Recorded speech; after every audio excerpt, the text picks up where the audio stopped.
Okay, let's dive right in.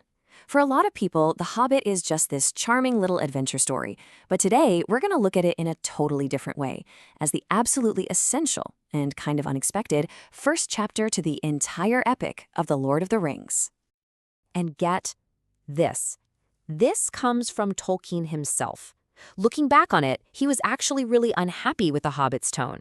He thought it was too much of a children's story, too much like the fairy tales he grew up with. He even said that if he'd had the time, he would have rewritten the whole thing. So that's the big question, right? How does this book, a book its own author had some serious regrets about, end up being the indispensable prologue to the much darker, much more adult world of The Lord of the Rings?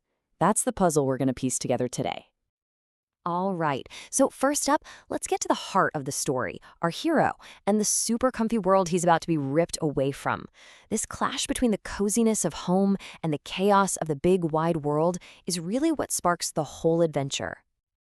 So meet Bilbo Baggins. He's not a king, he's not a warrior, he's basically an everyman, and that is exactly the point.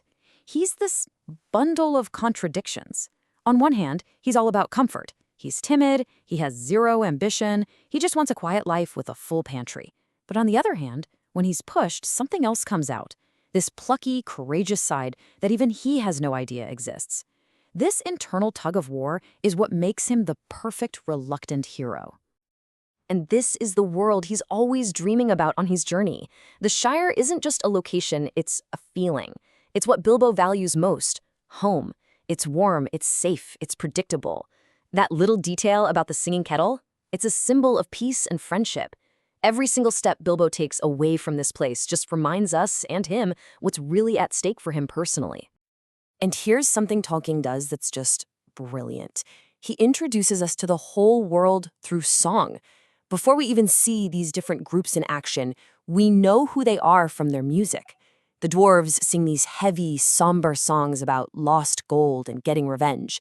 The elves sing these light, kind of nonsensical, teasing songs about having a good time. And the goblins? Their songs are all about being cruel and making wicked things. Their entire personality is right there in the lyrics. It's such a cool piece of world building. So how does this journey actually change our hero? Well, when the dwarves first meet Bilbo, one of them just scoffs that he looks more like a grocer than a burglar. Let's take a look at just how wrong he turned out to be. But see, Gandalf knew. He saw it all along. This quote isn't just Gandalf being nice, it's pure foreshadowing.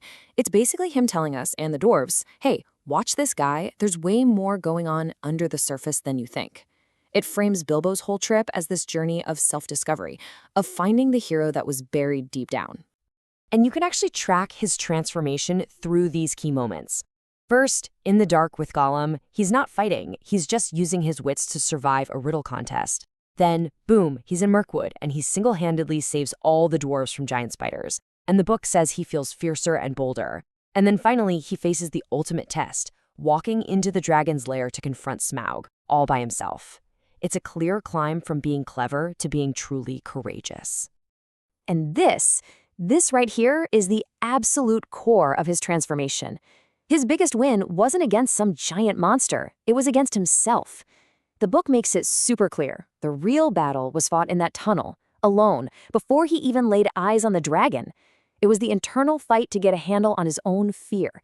That was the moment that changed everything for him. Okay, so let's talk about the big guy, Smaug. He is way more than just the story's villain. He is the living, breathing embodiment of the story's main theme, the corrupting, soul-crushing power of greed. This contrast between Bilbo's home and Smaug's lair, it says it all. The Hobbit hole is all about warmth, sunshine, and friendship. It's the symbol of home. Smaug's lair, on the other hand, is dark, lonely, and filled with a hoard of stolen treasure. It's the symbol of pure greed. The whole story is basically these two ideas going head to head. See, Smaug's evil is more than just breathing fire. It's like a disease. He uses this dragon spell of clever, twisting words to plant seeds of doubt and paranoia. And the treasure itself is enchanted.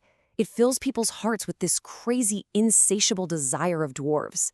This corruption is so powerful that it's what leads to the Battle of the Five Armies, where old friends, dwarves, elves, and men, are suddenly ready to kill each other over a pile of gold. And here's the answer to all that greed, the cure for the sickness. It comes from Thorin, right at the end, when he's finally free from that dragon's sickness. He looks at Bilbo and says that if more people valued food and cheer and song over hoarded gold, the world would be a much merrier place. That's the ultimate moral of the story. Friendship and a simple life are worth more than all the treasure in the world. So with that moral locked in, let's zoom out. How exactly does The Hobbit set the stage for The Lord of the Rings? Well, Tolkien was a genius at weaving in these little patterns, these echoes that would get much, much louder later on. First, just look at the patterns inside The Hobbit itself. Bilbo uses riddles to save his skin from Gollum, and then later on, he uses riddles again with Smaug.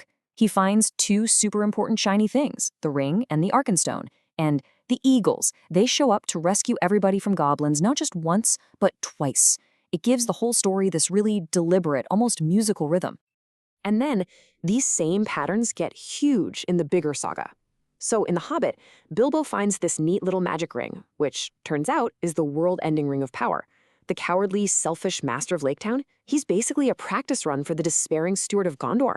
And the hero bard becoming King of Dale is like a small-scale preview of Aragorn's entire destiny. The events of The Hobbit are like tiny rehearsals for the epic that's about to unfold. Ultimately, what The Hobbit gives us is the very definition of heroism that's going to define the entire saga. It's not about being fearless. It's about what Bilbo learned in that tunnel. It's about mastering your own fear just long enough to do the job that needs to be done. This quiet, internal kind of courage is The Hobbit's greatest strength, their superpower. Which leaves us with this one last big idea. This children's story isn't just a fun prequel. It's the foundation for everything. It sets up the themes, it defines what a hero really is, and it introduces the one object that will decide the fate of the entire world. It suggests that maybe the greatest battles aren't won by huge armies, but by the quiet courage of one good person who knows what's truly worth fighting for.